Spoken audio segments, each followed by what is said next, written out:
Yang dikatakan yakin tuh Bapak Ibu adalah iman yang sempurna. Itu yang katakan yakin tuh.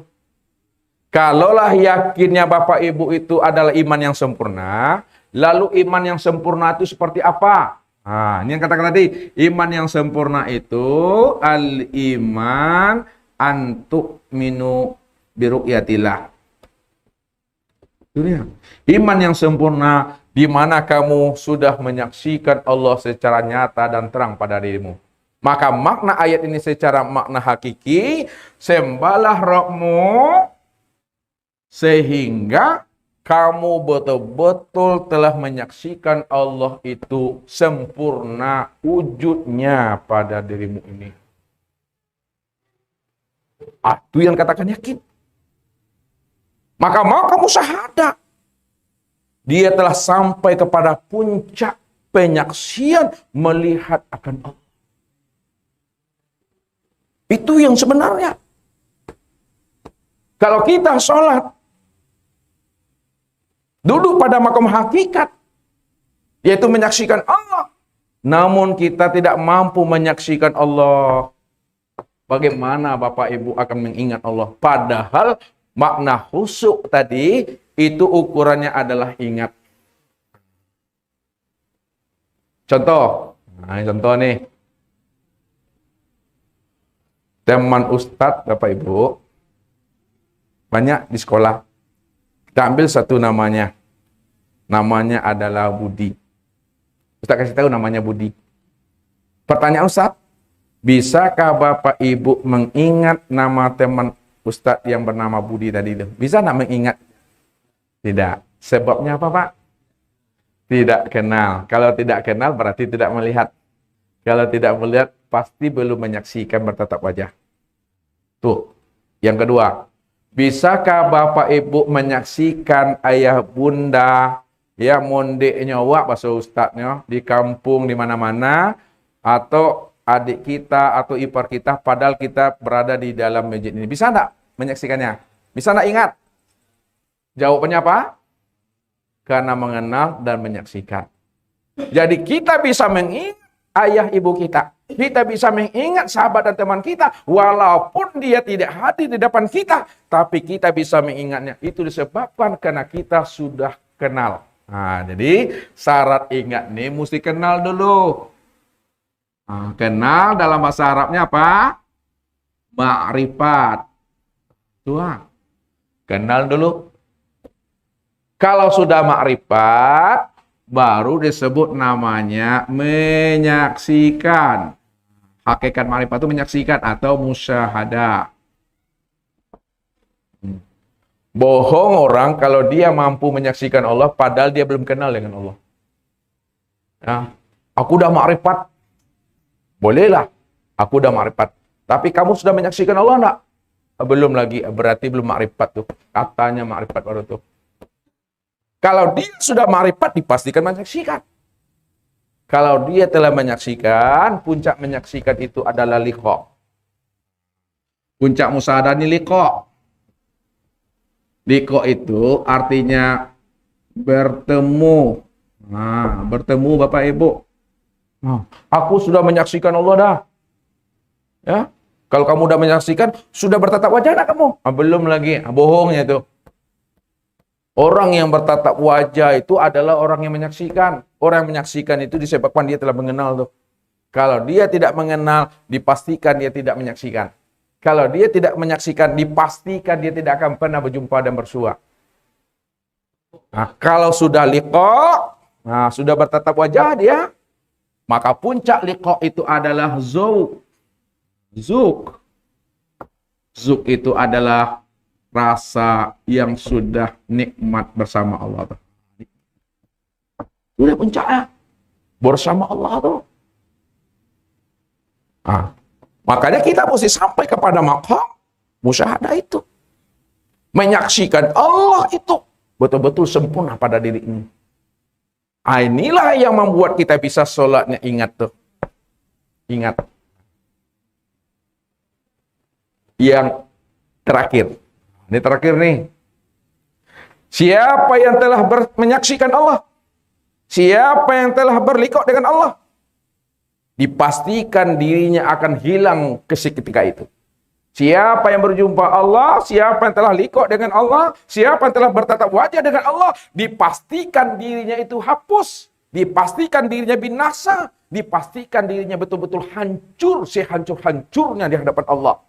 Man arafa rabbahu fasadal jasad. Man arafa rabbahu fasadal jasad. Siapa yang telah mengenal Allah? Nah, kalau mengenal berarti kamu lihat tuh.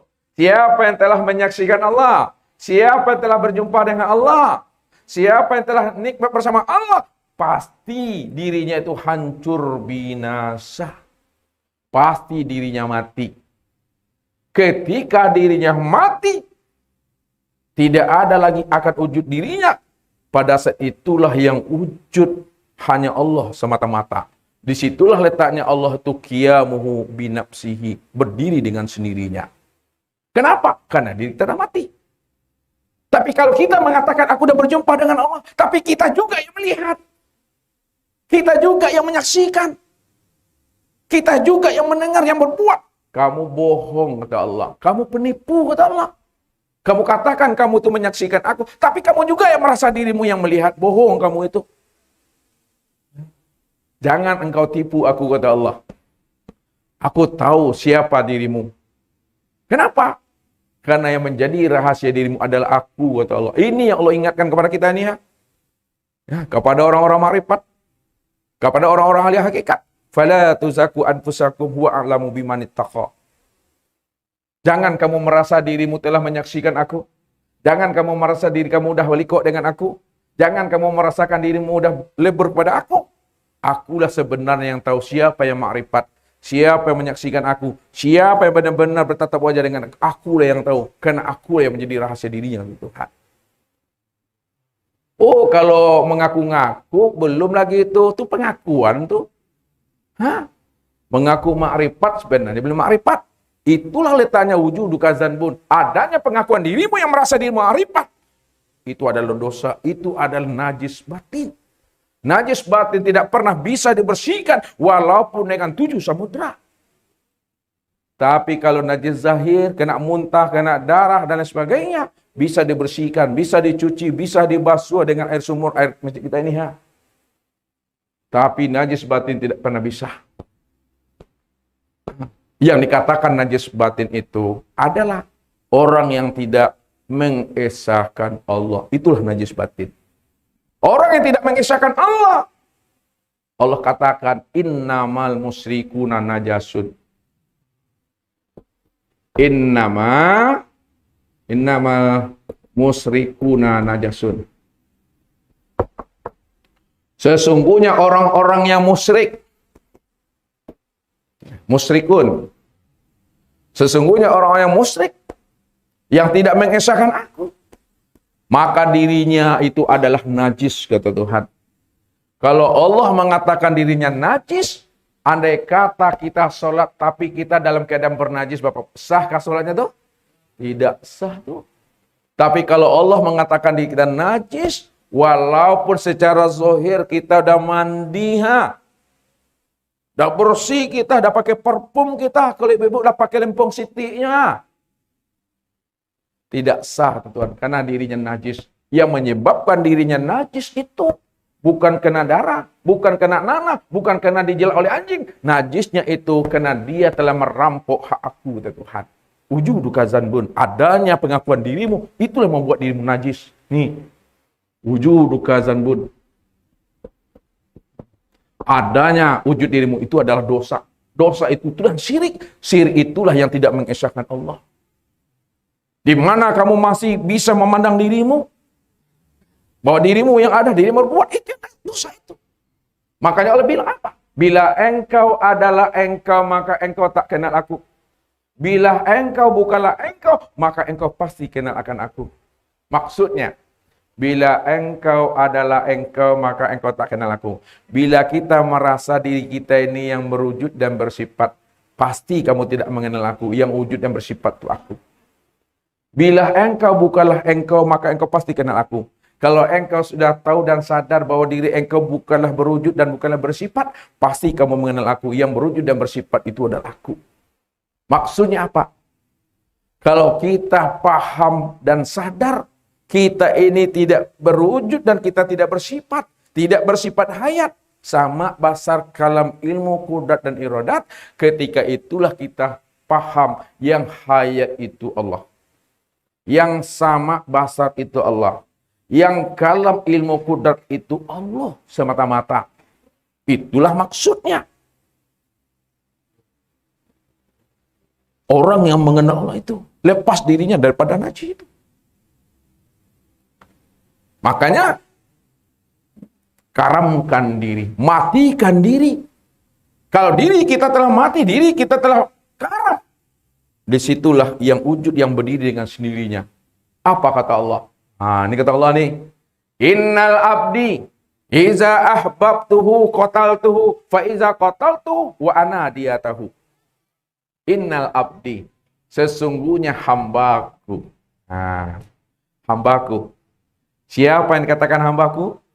Yang dikatakan hambaku itu adalah ruh. Siapa yang dikatakan ruh itu? Yang dikatakan ruh itu si hayat tuh. Yang sifat yang 7 tuh. Nih si hayat nih. Sifat yang 7 tadi. Nih, sifat 7. Kita buat. 1, 2, 3, 4, 5, 6, 7. Ya. Sama. Basar. Kalam. Ilmu. Qudrat. Iradat dan hayat. Ini yang sifat yang 7. Sesungguhnya hambaku. Sesungguhnya ruh itu. Yang ruh itu adalah sifatku. Sama basar kalam. Sifat yang 7 ini. Itu maksudnya adalah Muhammad. Nih. Ini Muhammad itu maksudnya. Sesungguhnya Muhammad itu. Iza ahbabtuhu. Apabila dirinya telah aku jadikan kekasihku. Siapa yang telah diangkat Allah menjadi kekasihnya? Siapa yang telah disebut Allah dia hambanya? Kotal tuh. Aku pastikan aku bunuh dirinya tuh.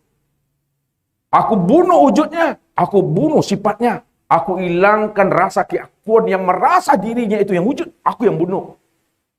Ketika aku telah bunuh dirinya itu, sebagai bentuk cinta aku kepada dirinya, wa ana dia tahu. Ketika diri telah aku bunuh, tidak ada lagi dia merasa berwujud dan bersifat, maka akulah pengganti daripada dirinya itu. Aku gantinya, kata Tuhan.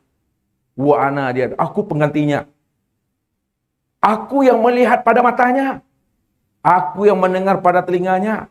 Aku yang berkata pada kalamnya, lidahnya. Aku yang hidup pada jiwanya itu.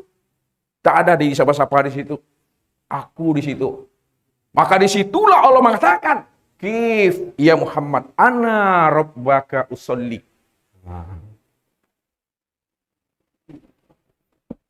Kif ya Muhammad, ana rabbaka usolli.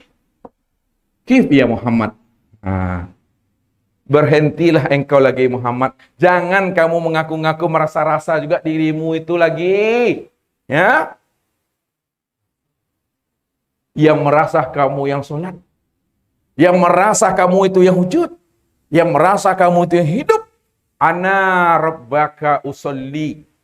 Akulah Rabbmu yang sebenar-benarnya yang sholat itu. Tak ada dirimu di situ lagi. Aku yang sholat. Maka disitulah letaknya. Allah mengatakan apa? As-sholatu li zikri. Yang sholat itu adalah si zikri. Zikri itu adalah namaku. Namaku itu takkan pernah berpisah daripada diriku. Kalau namaku tak berpisah dengan diriku, maka zikri itu aku tuh. Aku yang sholat. Tidak ada dirimu itu. Maka disitulah dikatakan oleh Rasul, Sallu kama ra'aitumuni usolli. Lihat kembalinya di sini. Secara makna zahir, Nabi katakan, Sallu kama ra'aitumuni usolli. Sholatlah kamu sebagaimana kamu menyaksikan aku sholat. Itu terjemah. Secara makna hakiki. Lihat. Kan Allah lagi di situ. Kif ya Muhammad, ana rabbaka usolli, berhentilah engkau yang mengaku diri engkau yang sholat, Muhammad, aku yang sholat. Ketika itu, sallu kama ra'aitumuni, perhatikanlah olehmu, lihatlah olehmu Muhammad, sebagaimana kamu melihat aku yang sholat. Siapa yang sholat itu pada batang tubuh kita ini? Mana yang Muhammad, mana yang aku itu? Lihat. Nah, yang dikatakan Muhammad, lihat, pada diri Bapak Ibu, itu yang disebut namanya tubuh. Yang Muhammad tuh. Yang dikatakan ana rabbaka, di dalam dirimu tuh, ana tadi, pada dirimu itu adalah ruh. Tubuh inilah yang bernama Muhammad, ruh ini yang bernama aku tadi itu. Tubuh inilah yang menjadi makmum, ruh itu yang menjadi imamnya. Nah, siapa makmum? Makmum itu adalah Muhammad. Siapa imamnya? Imam itu adalah Allah. Maka perhatikanlah oleh Muhammad, sallu kama ra'aitumus sholli. Salatlah kamu sebagaimana kamu menyaksikan aku silat. Aku dulu yang berdiri, baru nampak batang tubuhmu yang berdiri. Kalau tidak ada aku, kamu tidak bisa berdiri. Aku dulu yang angkat takbir. Yang ruh tuh, yang aku tuh. Yang di dalam. Yang menggarikkan tanganku, Bapak Ibu tahu. Tangan yang menggarikkan tangannya seorang, atau yang di dalam tangan itu yang menggarikkan. Menggarikkan, tahu? Menggerakkan. Yang menggerakkan itu bukan di luar, yang di dalam itu ruh tuh. Ruh itu aku. Maka perhatikan aku, Muhammad. Aku yang sholat nih, So, lihat aku dulu. Kalau aku udah takbir, baru nampak dirimu takbir. Kalau aku udah ruku, baru nampak tubuhmu ruku. Itulah maknanya. Makmum wajib mengikuti imam, Bapak Ibu. Siapa yang imam, siapa yang makmum di dalam diri. Ini mesti tahu kita hakikatnya. Yang menjadi imam di dalam batang tubuh kita itu adalah Allah. Ya, nyata pada diri Bapak Ibu itu yang ruh namanya. Yang menjadi makmum pada diri Bapak Ibu itu tubuh. Itu dia maksudnya. Tidak ada di siapa-siapa lagi. Sekarang siapa Muhammad itu? Nah, Muhammad itu tiada lain nyatanya diri aku juga tuh. Tidak berpisah di situ. Jangan dipisahkan. Tubuh dengan ruh, ruh dengan tubuh nggak pernah bisa dipisahkan. Ya, Allah dengan Muhammad, Muhammad Allah nggak bisa dipisahkan. Allah itu adalah zat. Kita lihat sedikit, naikkan sekali lagi. Allah itu zat. Muhammad itu adalah sifat. Jadi kita sebut Allah dan Muhammad. Sekarang siapa Allah, siapa Muhammad? Allah itu zat, Muhammad itu sifat. Untuk melihat zat, untuk menyaksikan zat, lihatlah kepada sifat. Karena sifat inilah kenyataan zat. Saya ulangi lagi pelan-pelan. Ini udah di ujung kaji kita. Untuk melihat zat, lihat kepada sifat. Karena sifat inilah kenyataan daripada zat. Kita tahkikkan dalam hati. Kalaulah sifat ini adalah untuk melihat akan zat, karena dia adalah kenyataan untuk memandang zat, itu artinya sifat itulah sebenar-benarnya yang zat itu. Itu yang dua yang tidak berpisah, dua yang tidak bercerai namanya. Ini namanya gula. Ini namanya manis. Berpisah ke antara gula dengan manisnya? Tidak pernah berpisah. Kalau tidak berpisah, manis yang ada di dalam gula atau gula yang ada di dalam manis?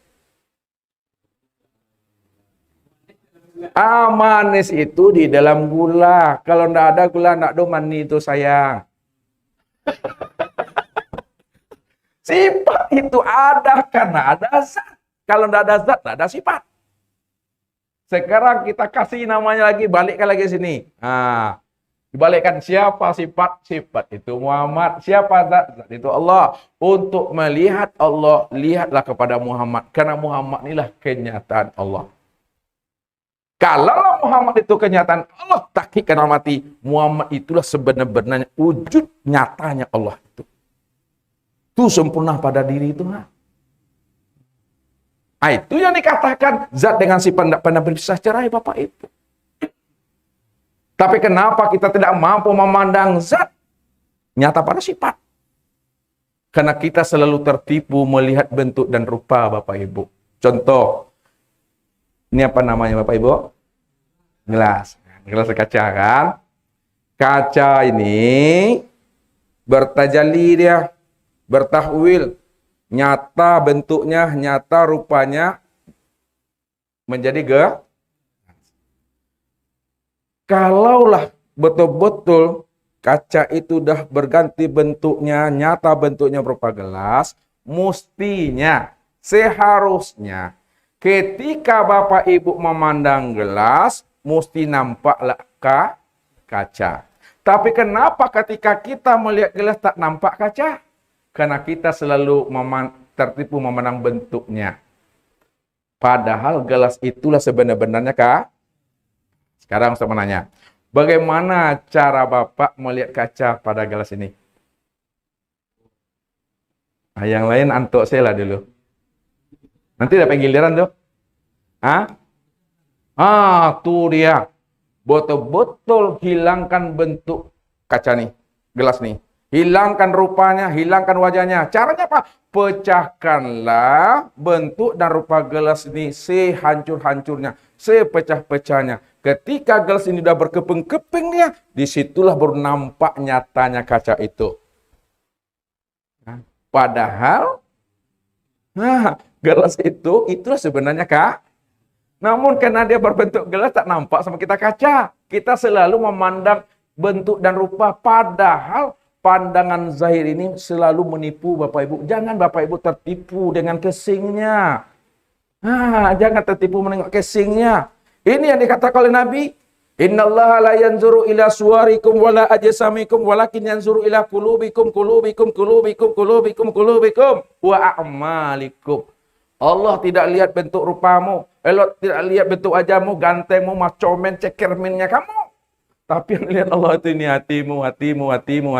Yang kasap, pandangan yang kasap adalah pandangan yang sebenar-benarnya.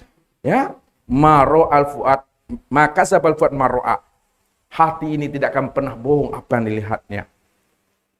Kenapa manusia tidak mampu memandang rupa dan wajahnya Allah? Karena manusia selalu tertipu melihat bentuk dan rupa. Sekarang, bagaimana cara kita untuk bisa memandang Allah itu senyata-nyatanya, sejelas-jelasnya? Diapakan diri kita ini? Dihancurkan bakal pedoang. Itu kok darah. Bangi udah waktu kok. Kanang-kanang yang di rumah. Kalau pada kaca, pada gelas, itu dihancurkan bahasanya. Tapi kalau diri Bapak Ibu, pakai bahasa yang halus, bahasa yang masuk sesuai dengan keadaannya. Kalau manusia dia pakai? Halo? Dia mati kan?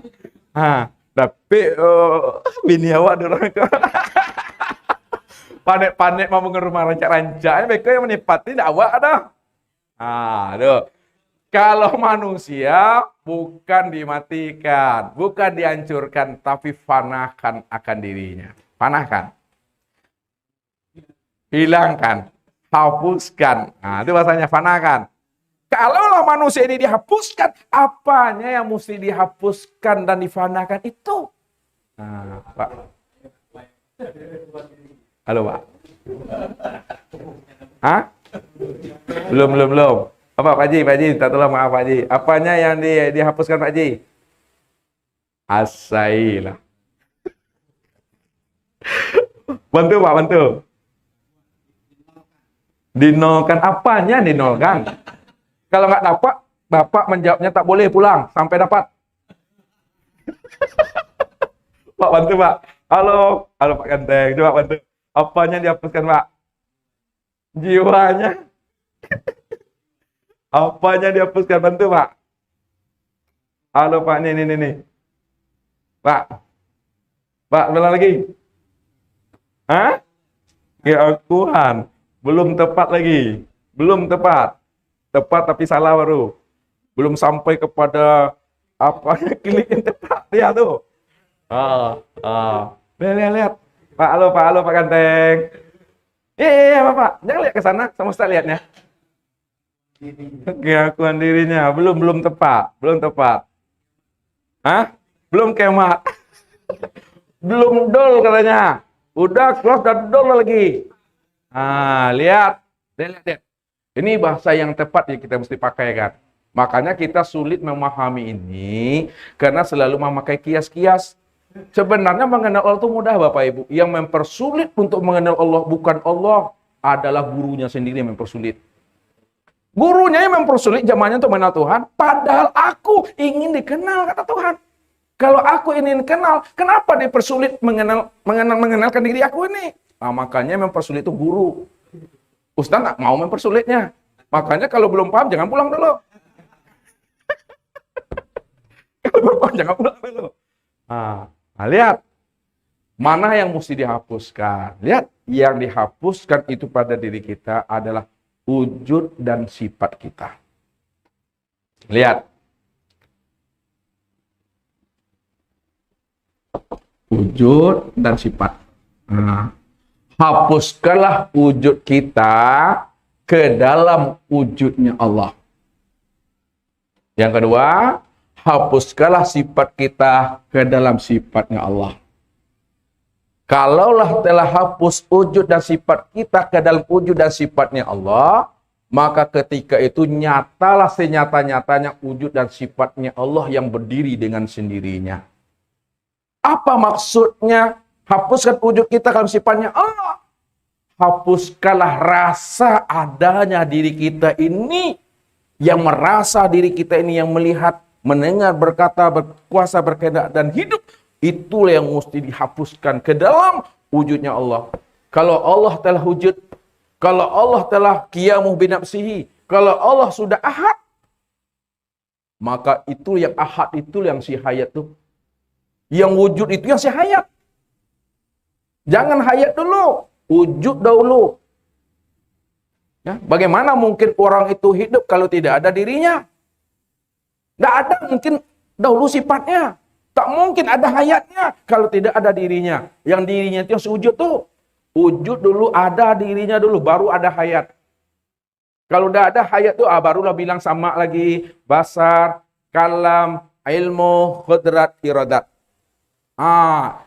Selama kita merasa diri kita ini yang wujud dan yang hayat, selama itu kan kita ini berdosa.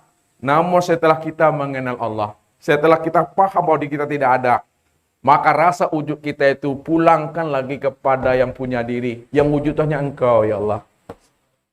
Yang hidup itu hanya Engkau, ya Allah. Aku ini tiada, ya Allah. Aku ini mati, ya Allah. Aku ini nggak ada, ya Allah. Itulah maksudnya. Man arafa nafsahu bil mauti, faqad arafa rabbahu bil hayati. Man arafa rabbahu bil fana'i, faqad arafa rabbahu bil baqa'i. Siapa yang telah mengenal akan dirinya bahwa dirinya itu mati sebenar-benar mati, ketika itulah dia tahu yang hidup sebenar hidup hanya Allah.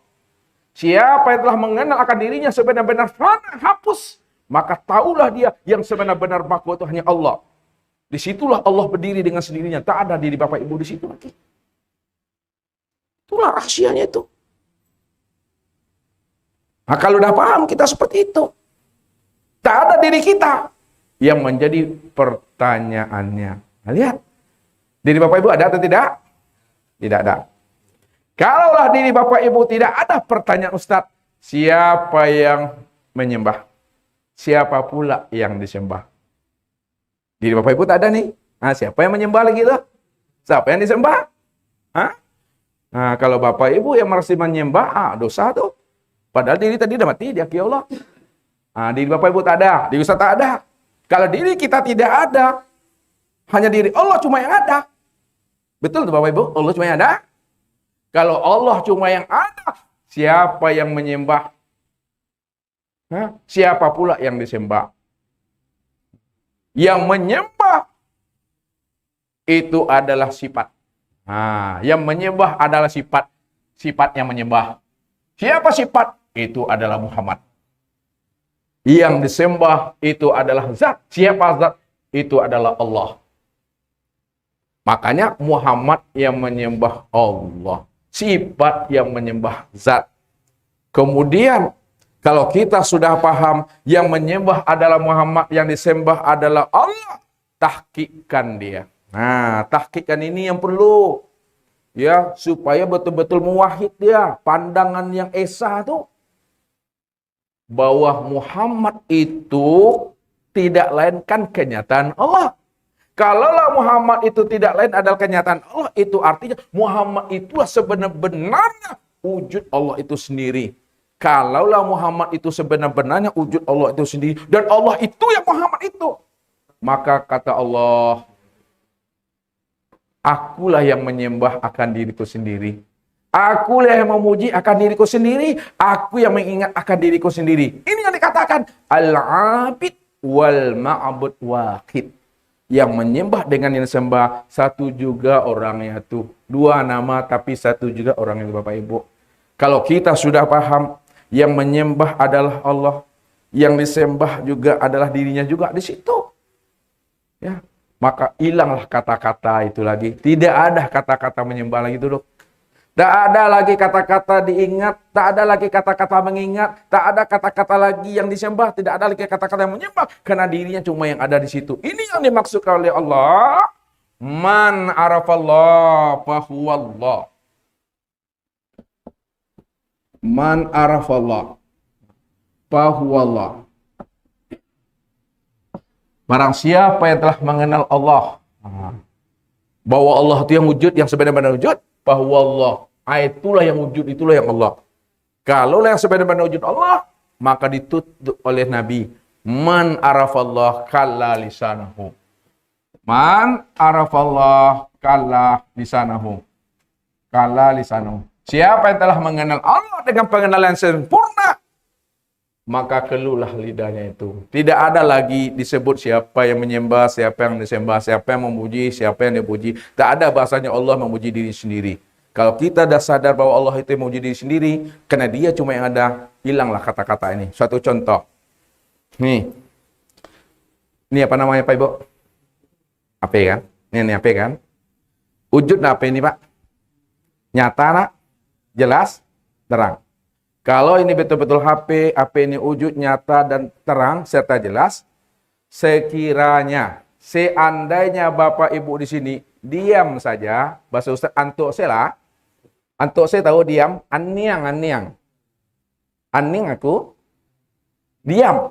Nah, ketika Bapak Ibu diam saja, tidak menyebut ini apa, apakah dia tidak nyata? Apakah ini tidak nyata? Apakah ini tidak wujud? Apakah apa ini tidak jelas? Tetap nyata, tetap wujud, tetap jelas walaupun Bapak Ibu diam saja. Tapi kenapa Bapak Ibu sebut nyata, terang, dan jelas? Kata-kata ini hanya untuk memberikan paham kepada sahabat, jamaah, dan teman kita yang belum paham memandang api itu yang wujud dan yang nyata itu. Rupanya kata-kata nyata api itu hanya untuk menjelaskan barang yang sudah nyata. Menjelaskan barang yang sudah jelas, menerangkan barang yang sudah wujud. Tidak pun disebut wujud, dia sudah terang dan nyata juga ada tuh. Situ kesimpulannya, orang makrifat itu, kesimpulan makrifat bukan pada kata-kata. Ulang lagi, kesimpulan makrifat bukan pada kata-kata. Andai kata yang mengatakan orang makrifat itu adalah di kata-kata, apabila dia hilang, diam, pastilah dia tidak makrifat lagi. Saya ulang lagi.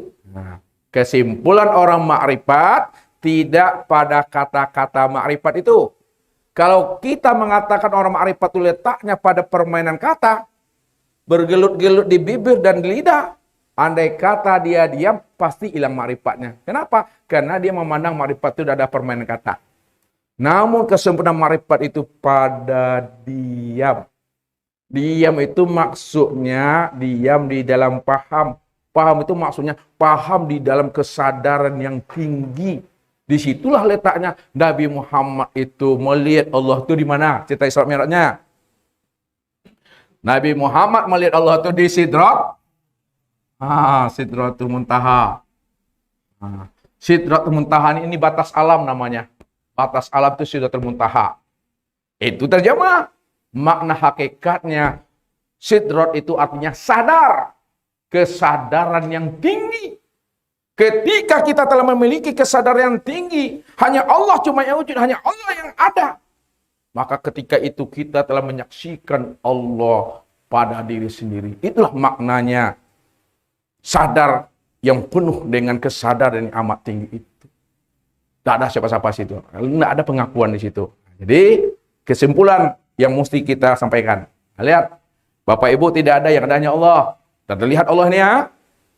Kalau Bapak Ibu sudah melihat Allah itu dengan kesadaran yang tinggi, tak perlu lagi diucap dengan kata-kata, cukup paham diam dalam kesadaran yang tinggi. Kesimpulannya, jangan ingin menjadi Allah. Jangan ingin ngaku-ngaku Allah. Jangan ingin menyanding-nyandingkan diri dengan Allah. Jangan ingin merampok hak Allah. Jadi ilmu ma'rifat, ilmu hakikat, ilmu ketuhanan, ilmu tauhid yang kita pelajari ini, bukan kita ingin jadi Tuhan, tapi kita belajar ilmu ma'rifat dan ilmu tauhid itu untuk memahami dan menyatakan Allah cuma yang ada, kita tidak pernah ada. Kalau kita tidak pernah ada, lalu siapa kita ini? Kita ini adalah kenyataan dirinya. Kalaulah kita ini kenyataan dirinya itu dialah yang sebenar-benarnya. Disitulah diam di dalam paham di dalam kesadaran, sadar di dalam perasaan yang sangat tinggi itu. Ini saja mungkin Bapak Ibu, bahwa sholat yang khusyuk itu, kalau kita zahirkan kalimatnya, secara ilmu syariat, lihat, adalah tenangnya tubuh. Secara ilmu tarikat, hadirnya hati. Secara ilmu hakikat, menyaksikan Tuhan. Secara ilmu makrifat. Nah, ini makrifat nih kesimpulan. Secara ilmu makrifat, fana dan bakolah diri kita ini di dalam keesaan dirinya Allah itu. Tak ada diri lagi di situ. Tak ada lagi wujud diri di situ. Rupanya tak adalah bahasa khusuk-khusuk. Tak ada. Itu saja. Assalamualaikum warahmatullahi wabarakatuh. Allahu Rabbi wal Islam dini wa Muhammadan Rasulullah.